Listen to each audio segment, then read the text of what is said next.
I'd like to give the premise that I've always advocated and believed in my statements and my questions.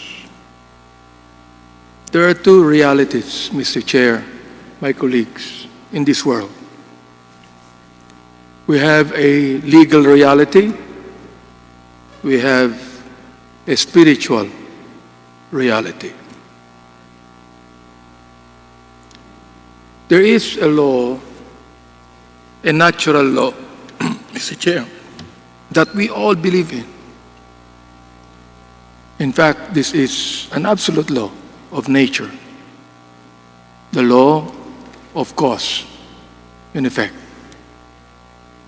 I would even think that legal realities are the result of the cause in this world, the result of what spiritual realities that we have today.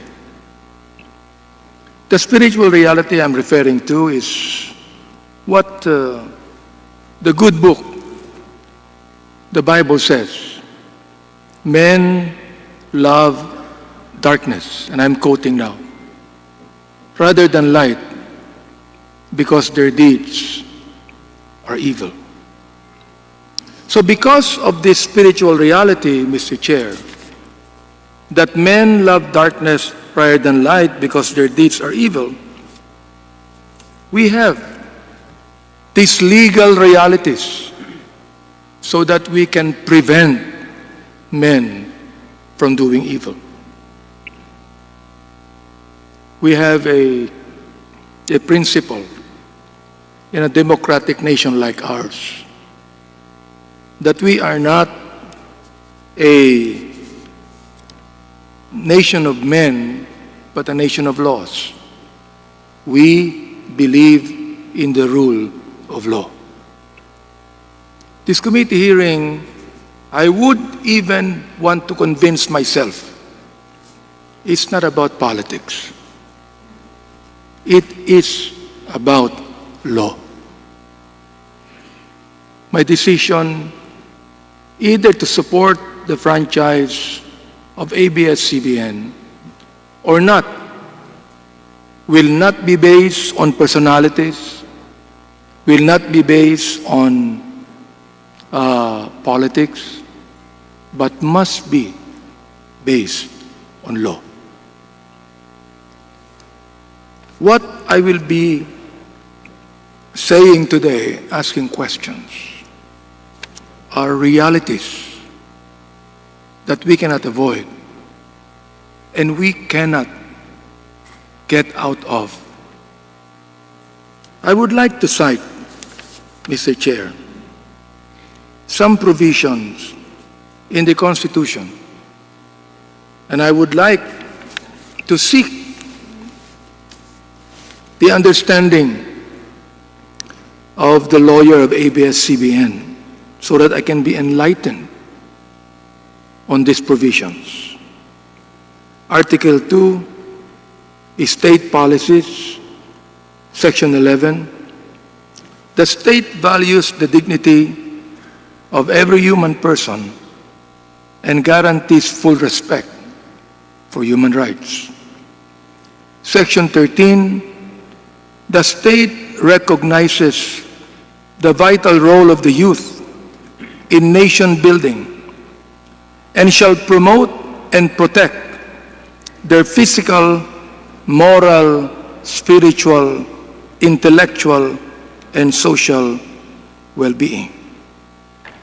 In Article 14 of the Constitution, on education, in Section 3, educational institutions shall teach the rights and duties of citizenship, strengthen ethical and spiritual values, develop moral character and personal discipline, encourage critical and creative thinking.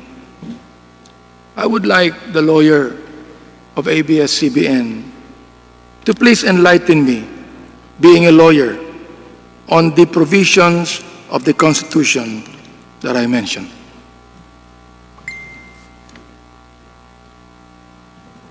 Mr. Chair, may I request that Attorney Bautista be allowed Attorney to Bautista? speak. Nasa Zoom ba siya? Yeah.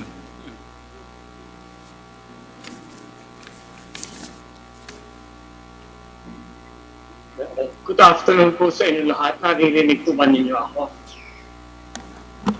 Pakilaksan lang po, Attorney Ayo. Is this better? Yan, sige po. Salamat po sa tanong ninyo, Congressman Abante. Yung pong state policies ay para pong advisory or recommendatory policies ng Constitution. But they have to be implemented by actual legislation. Kasi ho, parang ho motherhood statements ito na sinasabi ng ating constitutional framers na ito dapat ang ating gawin. But we need specific implementing legislation. Yun lang po. Okay. Ito po bang mga provisions na ito, Attorney, kasama dito ang media at broadcasting? Opo, kasama po. Dahil po lahat ng citizens. Okay. I would like to cite some events in your programming, Mr. Chair, if I may be allowed. Go ahead po. I have the presentation here, and my first question, perhaps it can be answered afterwards, is this, the first slide.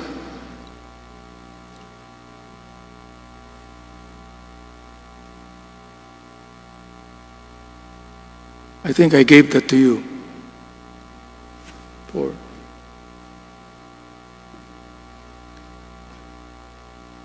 Wala ba? Let's wait for a while, ano po, kasi mawawala po yung pagiging madamdamin ko pag wala yung presentation.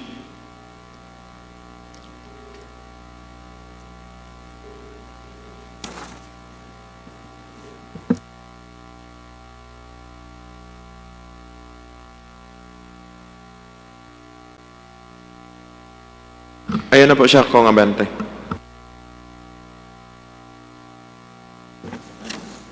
There is a question that I would like to ask that can be answered after perhaps the complete presentation that I have. And this is the question. Is ABS-CBN, and I would like to say this, no, and I'm not picking on ABS-CBN alone. I believe that God has allowed this franchise issue to be tackled by Congress so that the other networks will realize the values of what I'm going to say. So this is not just ABS-CBN. This is all the networks that we have in our country today. So I would like to pose the question, and the answer would be afterwards. Is ABS-CBN following the 2004 implementing rules and regulations of Presidential Decree number 1986 as updated October 2012 on TV classification, applying contemporary Filipino cultural values as standard?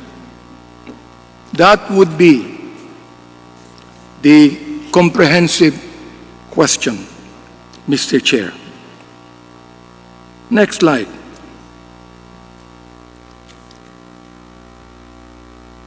Sexy wet performance in ASAP. It says, remember when rival Sunday noontime shows Party Pilipinas and ASAP both grabbed the attention of the MTRCB.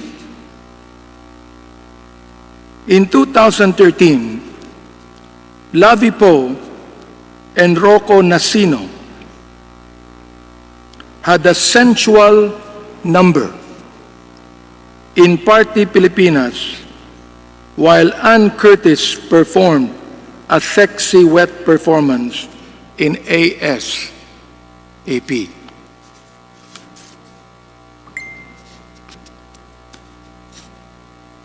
Next slide. Just like other long-running shows in this list, ASAP had its own share of encounters with the MTRCB. One recent incident was Ann Curtis' 28th birthday production number, where she did a, I quote, wet performance of Rihanna's hit song, Diamonds. In the performance, aired in February 24, 2013, Anne wore a black strapless dress with a very high slit. Next slide.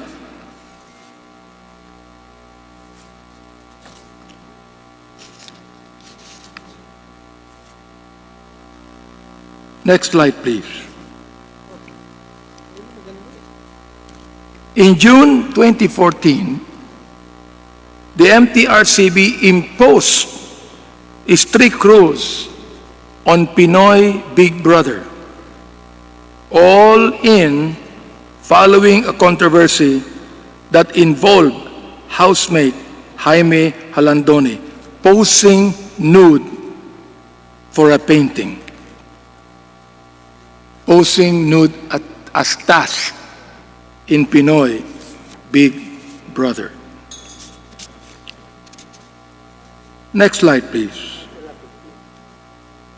Certain sectors, including the Philippine Commission on Women, raised concerns about a weekly task wherein Big Brother urged Jaime to post nude for a painting that would raise funds for a charity. Jaime, who is vocal about being a devoted Christian, backed out from the nude painting challenge, as did the three other housemates, Daniel Machunaga, Michelle Gumabao, and Ranti Portento, who were supposed to accompany her. PBB All In issued a public apology as ordered by the MTRCB through TV Patrol. The government agency also ordered the show to adopt gender-sensitive measures, including seminars in coordination with the Philippine Commission on Women. Next slide, please. Kong Benny, Yes. inform ko lang po kayo, dinagdagan kayo ng additional 5 minutes ni Congressman Mike D. Thank you. Next slide, please. Offending sensibilities in Pinoy Big Brother. In July 2015, MTRCB ordered PBB 737 to enter in a, as I quote, strict and close collaboration with the regulatory board, as the resolution stated that certain scenes in the show offended the sensibilities of the viewing public. Next slide, please. The patong scene in The Better Half. One scene in The Better Half showed the character of Denise Laurel on top of Carlo Aquino while making love. Mocha described the bed scene by saying, and I quote, "Ang haba ng halikan, mayroon pang nakapatong yung babae sa lalaki." Next slide, please. The PNP striptease scene in On the Wings of Love in a PNP uniform. In January 2016, MTRCB summoned the top executives of ABS-CBN to discuss James Reid's striptease scene in the TV series On the Wings of Love, which top-billed him and love team partner Nadine Lustre. This was in connection to Philippine National Police complaint about the improper use of the police uniform in television and movies for that matter. Next slide, please. Attorney Villarreal said in his statement, "The said episode portrayed actor James Reid doing a striptease while wearing a PNP General Office uniform, allegedly with a police badge and showing the rank of SP04. Next slide, please. Degrading scenes in its showtime.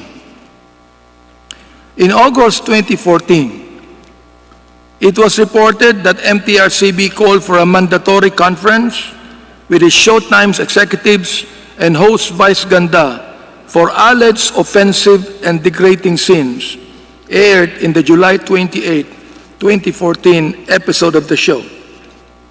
According to the letter, signed by MTRCB Hearing and Adjudication Committee Co-Chairperson Eric Malyonga and committee members Bobby Andrews and Joey Romero, and I quote, "The challenge portion in the program segment entitled Gandang Lalaki showed program host Mr. Jose Vizeral, aka Vice Ganda, wiping off with a towel his sweaty armpit and smudged this towel all over the face of one of the program's male dancers." Next slide, please. Foul language in Pangako Sa'yo. MTRCB called the attention of executives of the defunct teleserye Pangako Sa'yo for the use of foul language in the May 29 episode of the show. The episode in question, which happened 3 days after its pilot episode, featured a confrontation scene between Pilar Pilapil and Ian Veneracion. Benita, Miss Pilar, confronted her son Eduardo, Ian, after he had a relationship with their cook Amor, Jody Santa Maria, despite his engagement to Claudia Angelica Panganiban. She told her son, "Kung pampalipas libog lang yan." That's okay. Go ahead. Next slide, please. Another foul language in Pangako Sa'yo, which was top-billed by Catherine Bernardo and Daniel Padilla, was placed at the 8:30 p.m. time slot where kids and younger audiences are expected to be awake. Next slide.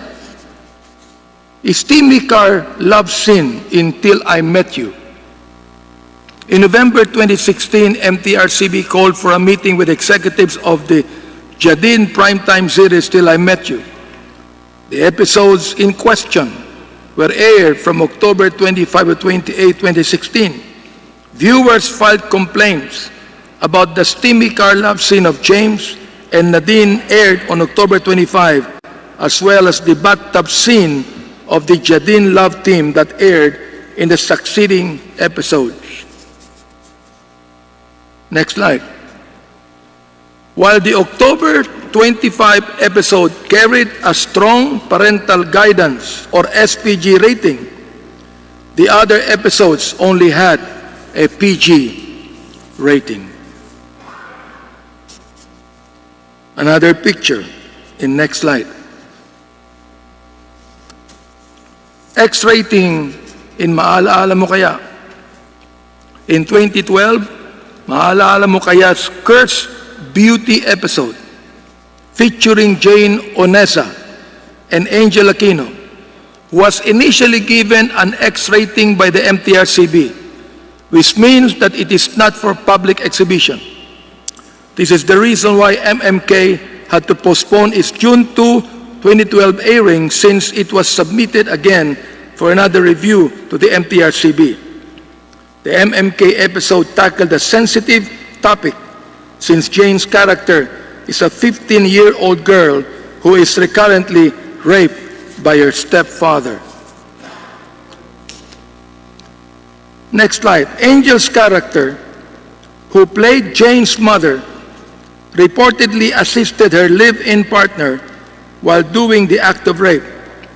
Almost a month later, in June 28, MMK finally aired the controversial episode with an SPG rating. And so, I'd like to ask ABS-CBN, do you have a morality issue? Are we to assume, next slide, that if given another 25 years, these are the type of programs you will continue to air? The last question is, have you forsaken contemporary Filipino cultural values and morality in favor of the ratings? I'd like to ask ABS-CBN to please answer these questions. I would like to say this, not because, Mr. Chair, that I am a bishop, that I have a holier-than-thou attitude. No. I am not only a bishop, but I'm a family man. I have children, I have grandchildren. And even if MTRCB would issue a rating of SPG or whatever it might be, we've got to remember that TV is a public viewing, unlike the movies, where if it is rated only 16 years old and above can come and see the movie. 15 years and below cannot enter. That is not like television. May I ask, therefore, as our good attorney said, that the articles and the provisions I read in the Constitution also applies in broadcasting and media. May I now please ask the questions or give it to our ABS-CBN officials.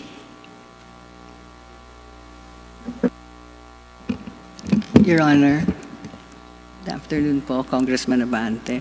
To your first question po about PD 1986, yes po, to your first question po, sa PD 1986, yung sa MTRCB po, yes po, we comply po with all the MTRCB program classifications that are recommended. Congressman, kung meron mga unresolved issues po, we present our position to the Adjudication Committee of MTRCB, and we come up po with agreements and changes moving forward po. With regards to your second question po, rest assured po na iisa po ang ating layunin, na mapangalagaan, iisa po ang ating layunin, na mapangalagaan ang moral at spiritual values ng pamilyang Pilipino. We tell po stories that teach life lessons, and our stories po embody Filipino values. Filipino values po like hard work, honesty, respect, resilience, and most of all po, love for family, country, and God.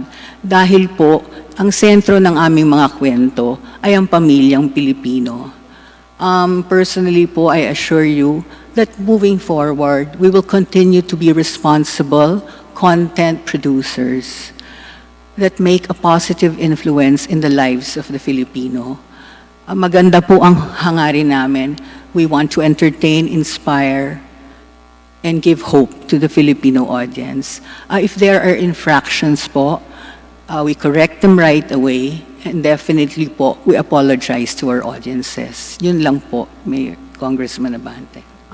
Maganda po yung inyong sinabi, and I would like to just, Mr. Chair, quote the commentary of a certain attorney Josephus Jimenez of the Freeman. This is entitled The Social Irrelevance of Noontime TV Shows and Telenovelas. And this is not just ABS-CBN, okay? He said, I do not know if you have read this, and I would like now please to quote this. With great sadness and dismay, I am constrained to say that all the leading TV and radio networks and even most print media organizations in the Philippines today are feeding the minds of the people with trash and dirty garbage that distort the values and sense of purpose of the young and old alike. Noontime TV shows poison people, and telenovelas distract them from social and economic realities. Dirty jokes, lewd dances, and vulgar language pollute the airwaves and poison the Filipino soul.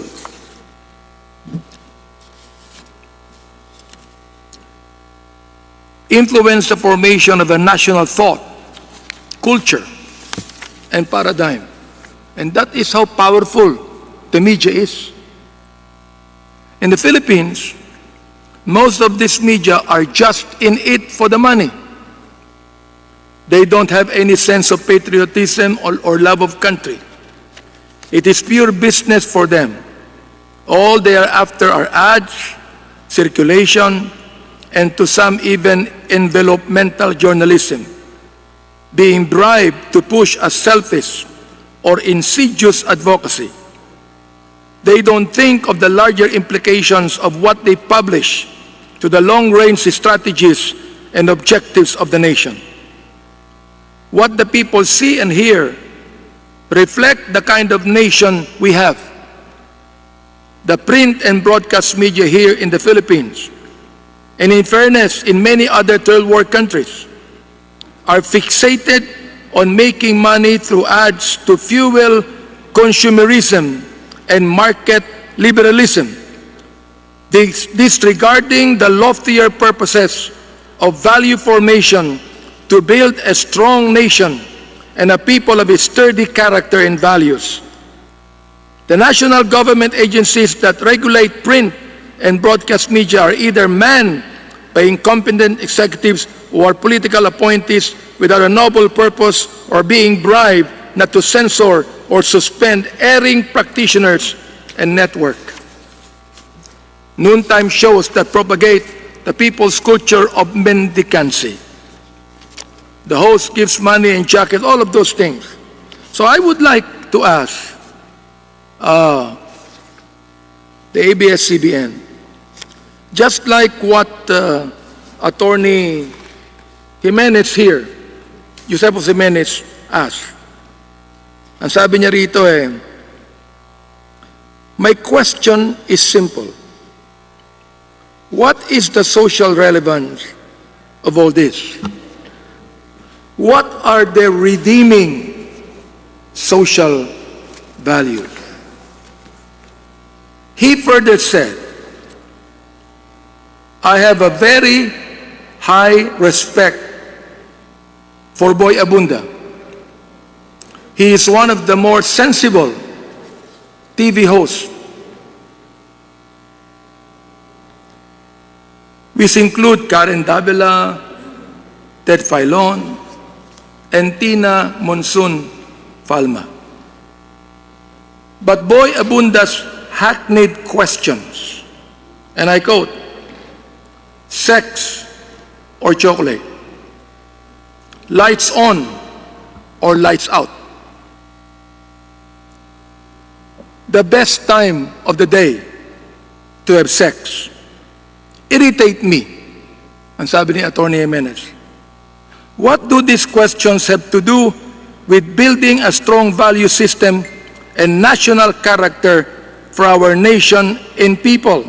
He said, I paused for any reply. I think until now, there was no reply. And perhaps right now, the ABS-CBN has the chance to be able to answer them. Kong Abante, before ko po pasagutin yung ABS, inform ko lang po kayo na binigyan kayo ng additional time tulad ni Congressman Mike D, ni Congressman Tony Pet Albano. Additional 5 minutes po. Thank you po. Thank you. Thank you very much. ABS. Congressman Abante, Yes. we have continued to work on improving our content through the years po. There is no intention to give the audience trash. Kasi po, mahal namin ang audience namin, and we are here to serve them. Ang Channel 2 po has a general audience. Ay, Please let opo. me interrupt. I do realize that you have no bad intention. Opo. But what is said is already said. And even if you do not have any bad intention, the fact that they were said to others who are viewing it, it's not good. Yes, I acknowledge that, Congressman Abante. And moving forward, we'll make sure po. I was just going to say po, in Channel 2 kasi, we have a general audience. So, sinisigurado po namin na nabibigyan namin ng audience ng iba't ibang kwento at karanasan para po masagot namin ang iba't ibang pangangailangan ng mga miyembro ng pamilya. Hindi po kami nagsasabi or nagmamalinis. As we said, we may be imperfect, but we continue to strive to work on those imperfections. And I take note po, Congressman Abante, of all the insights, all the observations, and moving forward po, we will make sure we address them. Ito po, I hope that the other networks are listening and watching. Ito, media rin po ang nagtatanong eh. Media rin ang nagsasabi. Opo, sapagkat yun namang audience natin, wala naman silang lakas na loob magsalita eh. No. Ngayon, pagdating dito sa Kongreso, syempre, I have to be objective with Yes. everything I say. Yes po. I cannot be biased, no? For example, like sabi ni Jason sa kanina, bias kayo. Tatanungin ko sana siya kung siya hindi bias. Ganoon din naman eh. Di ba? While, in reality, Mr. Chair, sana mag-point of order ako kanina kay Jason sapagkat alam na sa social media na panay ang tira niya sa inyo eh. Oo. So, here is a guy that says you are biased in your reporting and he does not even have the authority to say it's not biased. Pero ito po, media nagsasabi ha, in a particular column in Philippine Star, an opinion targeted TVs and radio networks on the issue of, and I would like to quote, feeding the minds of the people with trash and dirty garbage that distort the value and sense of purpose of the young and old alike. Now, I know you do not have this intention, but these words are real and honest that is being done by a television network. Now, let me ask a question to you. If you say that you do not do this and that you value the families, how can we correct this? Sorry, Kong Abante, can you repeat the last question? Ito po ang sabi, how can we correct this? No? Ito mo sinasabi sa Philippine Star, feeding the minds of the people with trash and dirty garbage that distort the value and sense of purpose of the young and old alike. How would you think we should correct this? Moving forward po, we will handle that po with our producers. I personally po will supervise our producers. Pwede po lang akong sumagot dun sa noontime show kanina. Go ahead po. Opo. Gusto ko lang po sabihin that Showtime and Vice Ganda, ang gusto lang po nila talaga ay magpasaya ng mamamayang Pilipino. Mr. Chairman, yeah, I just feel that the hosts, diba, have they don't have any deliberate intention, diba, to hurt anybody when they do the program. They want people to have fun. They want to give happiness. Alam ko Yes po. po, they have to be very, very responsible. They self-regulate po. They try their best to self-regulate. And if there are some falters or excesses, they're quick to make up po. Gusto lang ko po lang sabihin that ang intensyon lang po namin lahat is magbigay ng dekalidad ng mga programa na may values po para magabayan ang pamilyang Pilipino. It has never been, as I will repeat po, Congressman Abante, it has never been our intention to destroy any person, to hurt any family. Nanay po din ako, Congressman Abante. I'm very sensitive to that, and our team po, I can attest to that. We make sure that we continue to work on responsibility when we produce our stories, when we produce our experiences. And because po, it's not about us, it's about the people we serve. And that's what we've dedicated our lives to, Congressman Abante. Service. Alam ko po, Na in yun fact- po, we will continue to improve that service. As Okay. I said earlier, we may have our imperfections, but we are going to move forward, and we will work at improving our content. Salamat po sa inyong kasagutan. Alam ko po yun, and pinapasalamatan ko po yun. Salamat You know, po. at alam ko naman na sa mga question pong ito, maaaring maging kontribida ako sapagkat very, very popular ang inyong noontime shows. Opo. Ngayon, kaya sinasabi ko po na ito pong mga bagay na ito ay hindi ko po ito katanungan at mga statement, kundi statement din po ito ng media. Oo. Pinaparating din po ito sa inyo upang magkaroon tayo ng pagbabago sa ating mga programs. Yes, Opo. Congressman. Na talagang kayo po, kapamilya po kayo, di ba? Yes. And you believe in you believe in family values. Yes po. You believe in moral values. Therefore, dapat magkaroon po tayo ng self-regulation. Not only because the MTRCB says so, that magikinig po tayo mismo. If we believe in discipline, if we believe in moral values, the Filipinos being a religious people, I think that we also have to listen to this, hindi po ba? To be able to really change. And I would like to know, I appreciate your answers. Pero gusto ko po lang ituloy ito. Ano po? Opo. So, magiging malinaw po sa atin. Ito, I quote, sinabi rin po ito ng media, noontime TV shows poison people and telenovelas distract them from social and economic realities, dirty jokes, lewd dances, vulgar language, pollute the airwaves, and poison the Filipino soul. Well, of course, kayo nandirito, no? So, you are the one to answer. And the question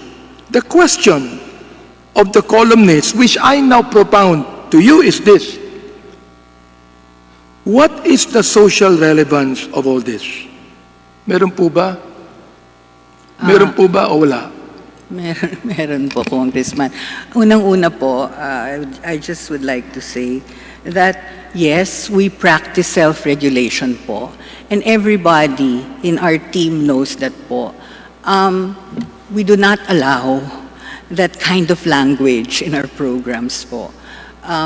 if there are, as I said earlier, if there are slips po, Ba't nakakalusot po eh? yun nga, slips po ang tawag. Nako po, hindi po, it doesn't go unpassed. When there are slips po, we make sure we deal with it immediately, and everybody in our team can attest to that po. Oh.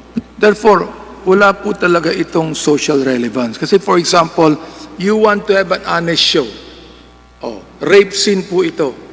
Ibig nyo sabihin, to be honest, that you will actually vividly picture a rape scene in public? Of course not. Of course not. Of course not. Hindi po ba? Of course not. Of course not. So therefore, yeah, gusto ko of rin course tanungin, not. nakalagay po dito, what are the redeeming social values? There's no redeeming social values. Congressman Sandali lang Opo, po, opo. yeah, I will answer you. Yung pong sinasabi yung mga sexual scenes and ano, number one po, we have no theme of any show that's focused on just sex po. Number two po, if there are sexual scenes, these are only used po to establish relationships at hindi po, short, ano po ha, hindi siya mahabang scenes po. It's only used to establish relationships and heighten conflict. Pero po, sana makita yung kabuuan ng mga kwento namin, hindi lang scenes isolated from each other. Kasi pag nakita po ninyo yung kabuuan ng kwento, dun nyo ma-appreciate that all our programs po stand for Filipino values, as I said earlier. So, dahil pamilya po ay importante sa amin, the values of family, malasakit sa bayan, at pagmamahal sa Diyos po, makikita niyo yun. Even our kontrabidas po have redeeming values in the end. They have learnings. They learn later on to forgive instead of just have a life of revenge.